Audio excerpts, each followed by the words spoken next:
Hey there, horror movie tea sippers. The following podcast episode will contain spoilers for the movie we are about to review. If you have not seen the movie and do not wish to have anything ruined prematurely, please do not continue to watch or listen until you have seen the movie. And welcome to the Horror Movie Tea Podcast.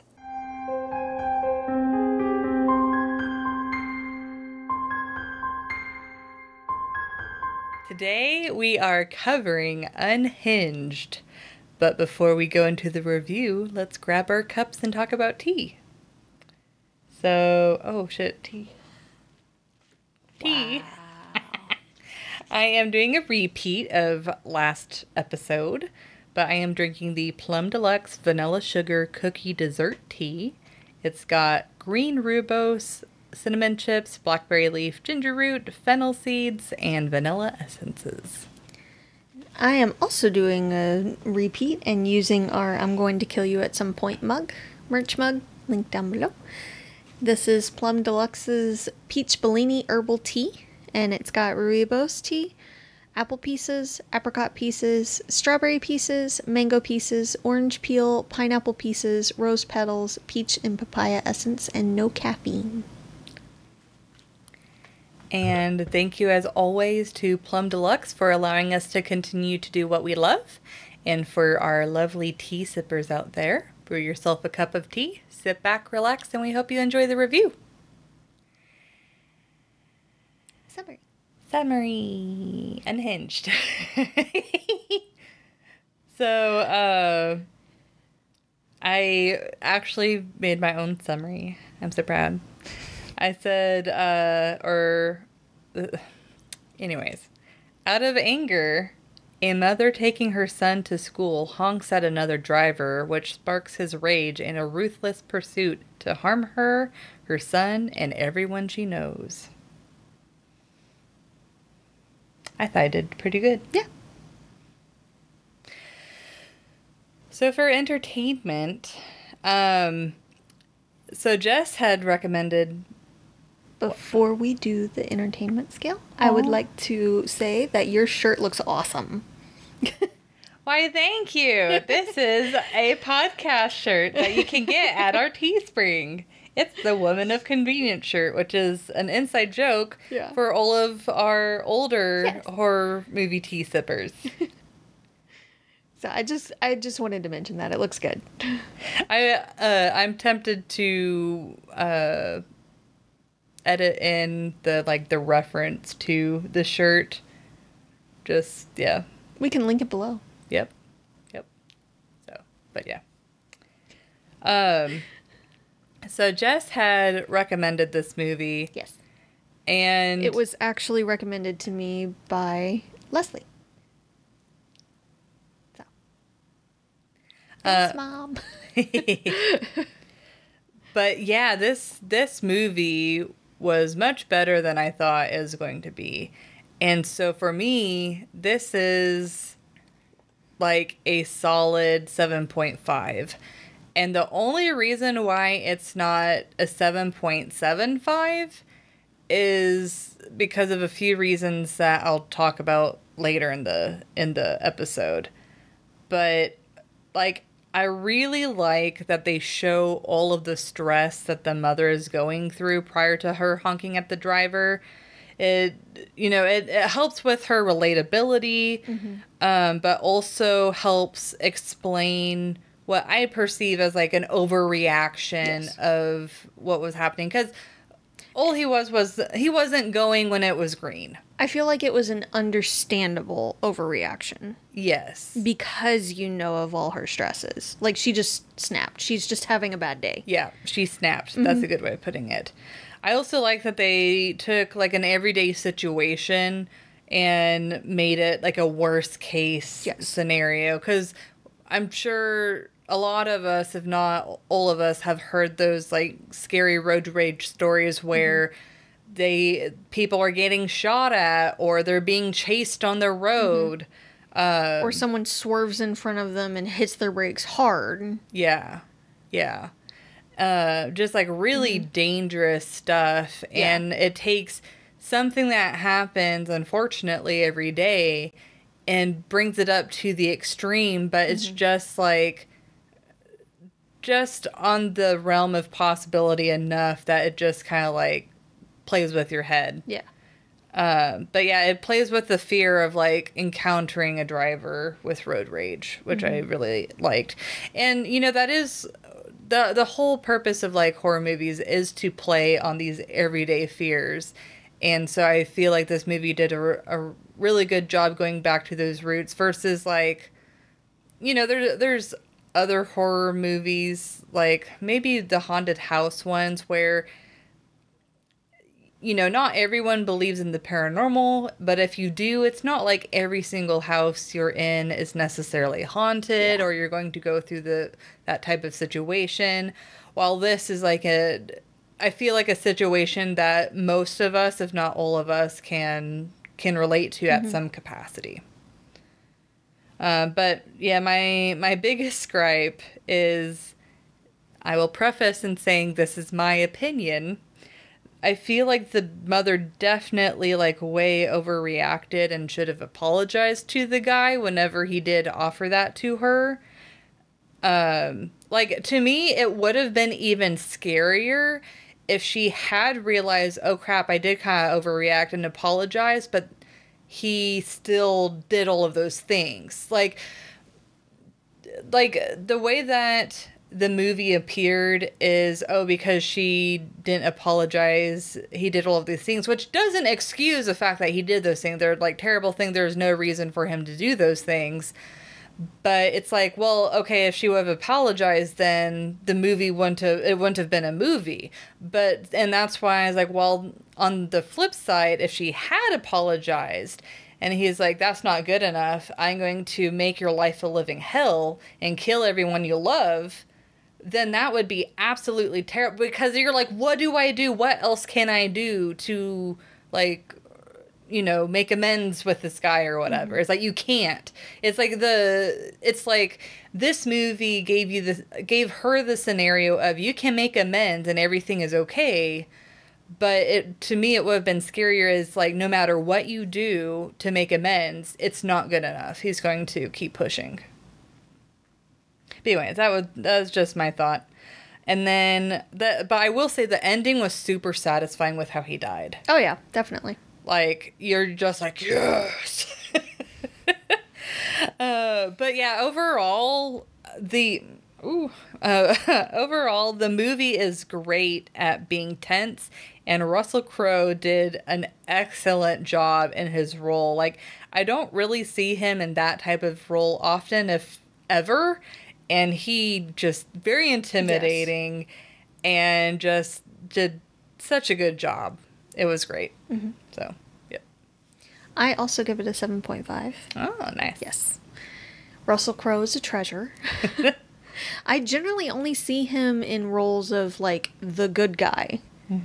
So to see him in this role was so different, but he did such a good job. I guess in Les Mis, he was the bad guy, technically, but...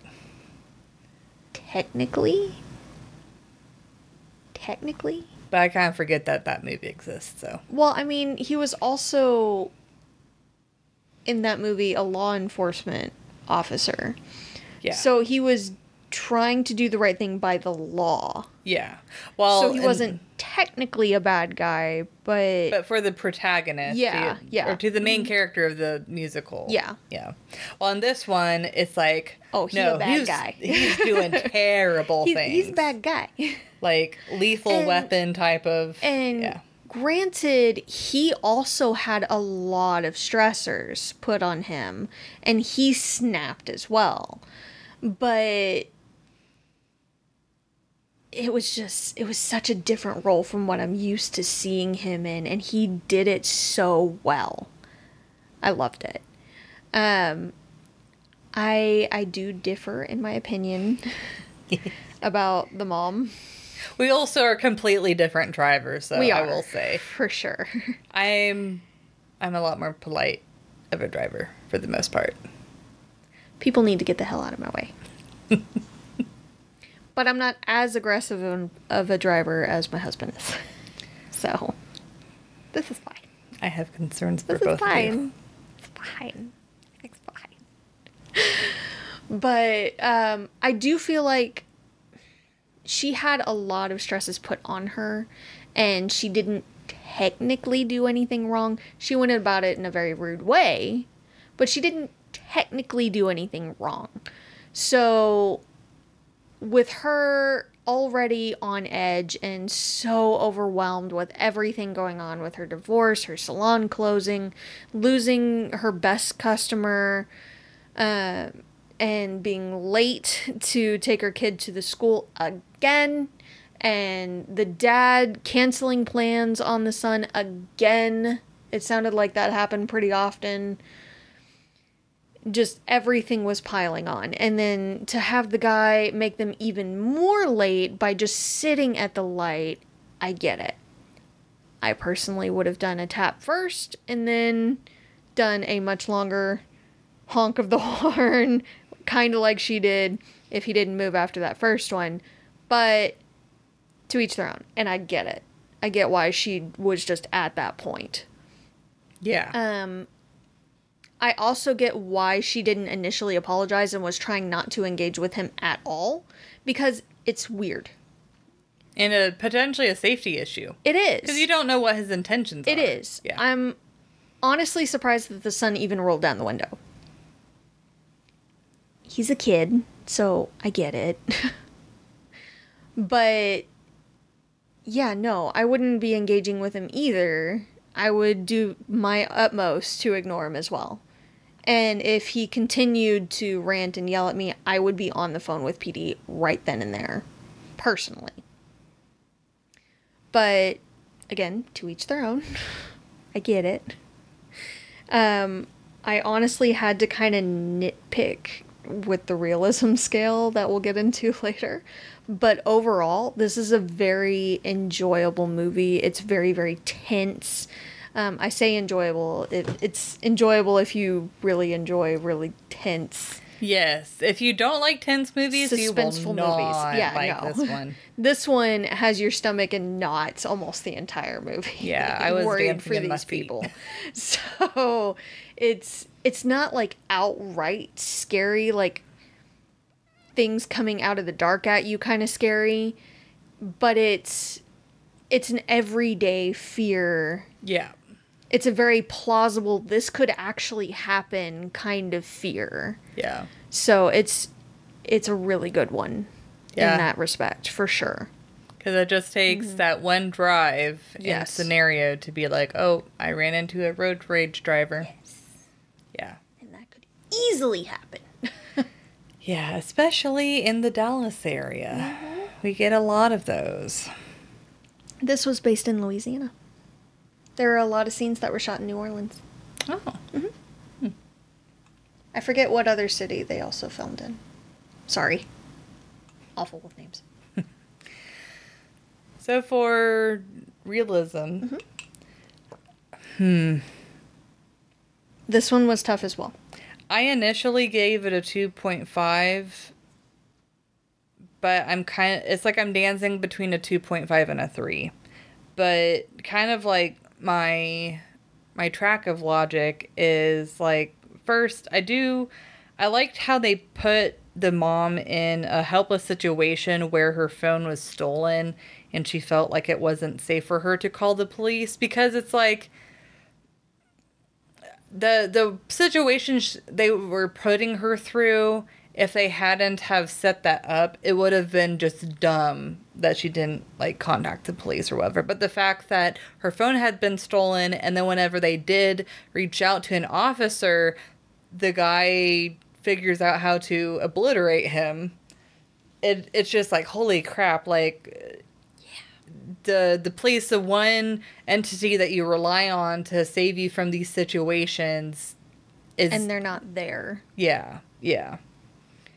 But I will say how quickly he was able to find her in her home made him almost seem kind of like a boogeyman in a way, where it just, like, I'm pretty sure they did that for the pacing. Technically, it was the mother's home.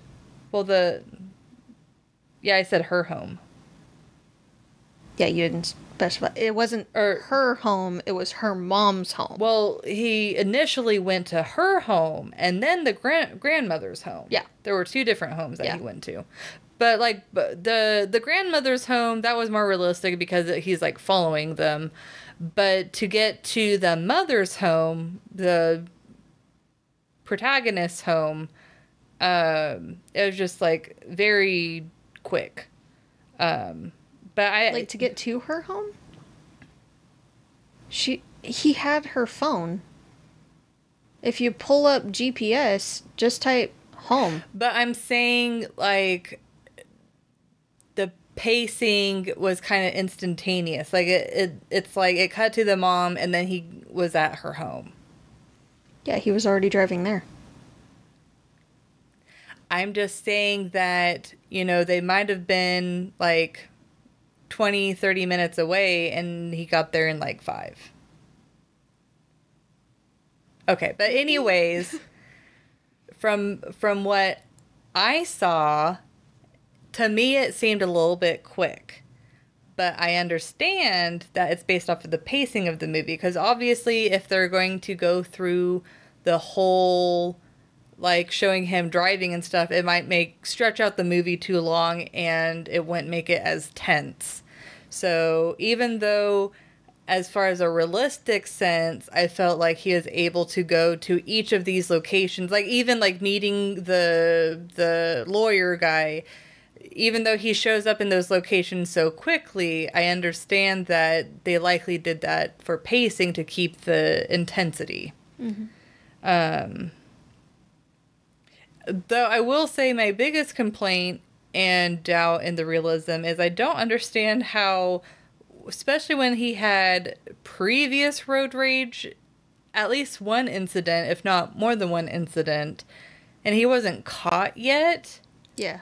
Like that seems a little crazy, because there's street cameras everywhere. Even when you don't know there's street cameras.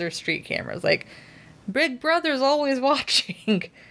And then whenever the guy has left the mother's home, and I think it's when they're technically already heading to the grandmother's house, they're trying to like figure out where he's by using the tablet, and then they figure out where he is, that he's like right there next to them. I don't think it was smart of the mother to drive past him. I feel like she should have remained behind, because whenever you drive past him, he could have, if he saw her, he could have either sideswiped her, or he could like speed up and then cut her off. But it's like if she remained in the back, especially like a car or 2 back, I feel like she would still have better control of the situation rather than zooming past him.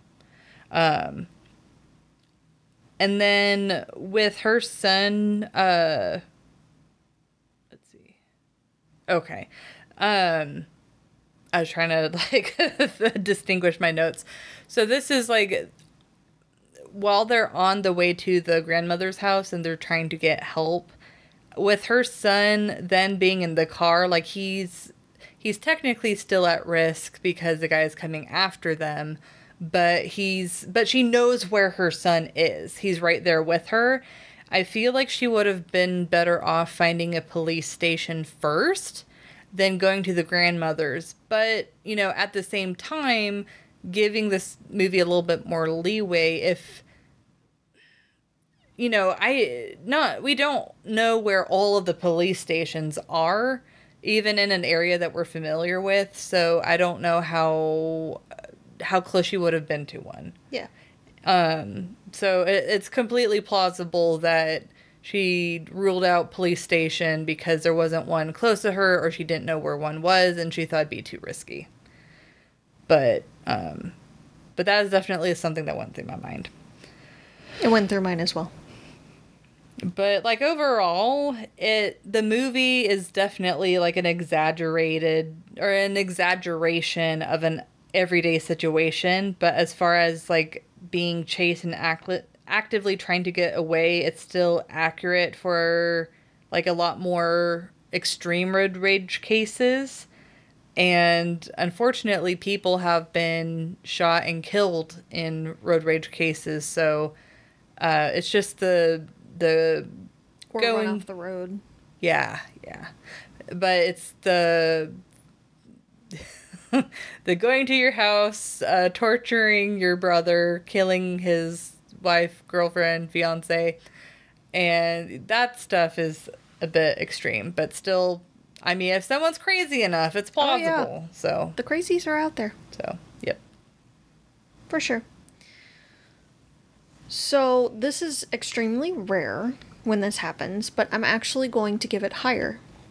I'm going to give it a 4. Because the vast majority of this, I can actually see happening. Especially if he has her phone. I can see that happening. However, we're going to take this part by part here. In the very beginning, when they show the house that he's sitting in front of, his ex-wife's house, a light comes on upstairs in the front of the house, but the couple comes from downstairs behind the stairs. I didn't notice that. That's funny. Yeah, they show the stairs from the front door after he breaks it down. And I thought at first, okay, maybe there's someone else living with them, but it only mentions 2 casualties. Like, it only mentions the couple. And it's unlikely, it's possible, but unlikely that there's multiple staircases in that house. So, oopsie poopsie on their part. Also, when the guy breaks the mug on the lawyer's face, you can't tell me not a single person was on the phone with PD. Not a single one. There were a ton of people taking video, but not a single person at all in that entire diner immediately on the phone to PD going, there was just an assault. And then he kept taking it further, and again, they showed no one on the phone that I noticed. There were, again, a ton of people taking video, but no one actually speaking on the phone. I actually have heard there's a phenomena, I forgot what it's actually called, but it essentially is like when there's enough people that are witnessing an incident, everyone in the group is assuming that someone else is calling PD. Yeah. But then, like, no one else is actually calling. Yeah. That's why when there's an emergency situation and you need someone to call for an ambulance, you need to point specifically to someone and say, you call 911. Because otherwise, if you just say, someone call 911, chances are no one's going to call 911. Yeah. But still, not a single person is calling. Yeah. Yeah. In that entire diner. Really? Then again, no one calling PD after seeing the pickup rear end the red car repeatedly while they're stopped at a light. Yep. Seriously? I've called PD for something like that before. Oh, really? Yes. Chris was in the car with me. We tried to give them as much of the license plate as we could see and a description of the car and everything, because they just kept going. I do wonder why she didn't just drive to a police station at any point. Any point. She had the whole movie and she didn't go to the police station. Like, legitimately, personally, I would have been on the phone with PD as he was ranting at me with the window down. But barring that, why not, instead of taking the kid to school, you know what? You get a day off from school today, kid. Let's go to the police station. Because he's still following. That's an unsafe situation. At this point, he could potentially find out what school the kid's going to. Yep. If nothing else, by the direction they're going. So, no, I'm taking us both to the PD. So, no. Absolutely not. Don't play with the kid's life. And then she gets to a gas station, and you cannot tell me that a woman that has just been through that crazy situation where the dude was following her and her kid, that she's not gonna lock her damn doors and take everything with her. Okay, say tell you, even whenever you're gassing up your car and you're right next to it, to always lock your car. Yes. Because people have, there's plenty of video of this everywhere, open people's car doors and taken purse, wallet, phone, whatever, before the person even notices, and are gone. They're just gone. So, no. And then the fact that, I think if I remember right, the cashier, she offered to like call the police. Yes. And she didn't take her up on that offer? Yeah, she didn't want to upset him further. She thought maybe having someone else there would kind of diffuse the situation a little bit, and that he wouldn't want to do anything. But he's proven that he's insane already at this point. Yeah. So, if he's following you, call the police. Like, he already tried to run them off the road and brake check them and everything. No. No. Absolutely not. Yeah. So, yeah, no. It's just BS that she would leave her stuff like that.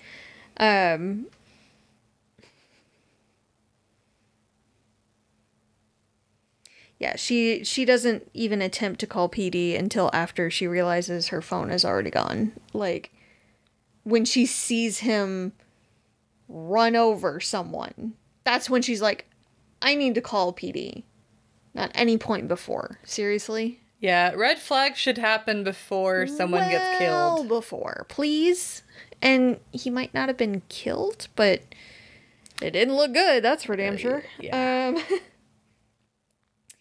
I'm also, I know this is really, really nitpicky, but I'm calling bullshit, not just BS, bullshit, on her pocket being able to hold those scissors to the point where she has to dig them out to stab him with it. Bullshit. Bullshit.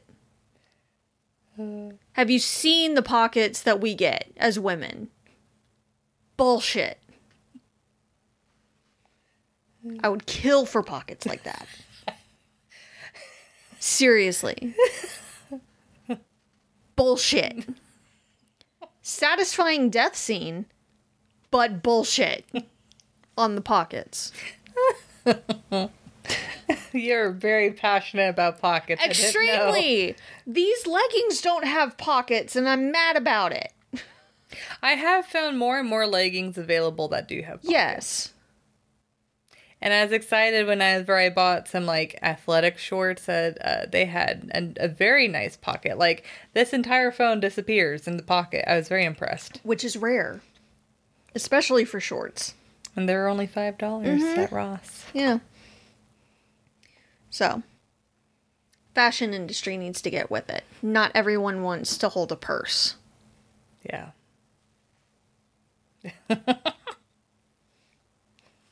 Scary. I'm even more passionate about it as a new mom. You know how much shit I have to carry? On a daily basis? Yeah. Give us freaking pockets. My daughter has pockets on her pants. Oh my God. She's 5 months old at the time of this recording. And her pockets are decent sizes. She shouldn't even have pockets. She's 5 months old. What is she going to carry? Lint?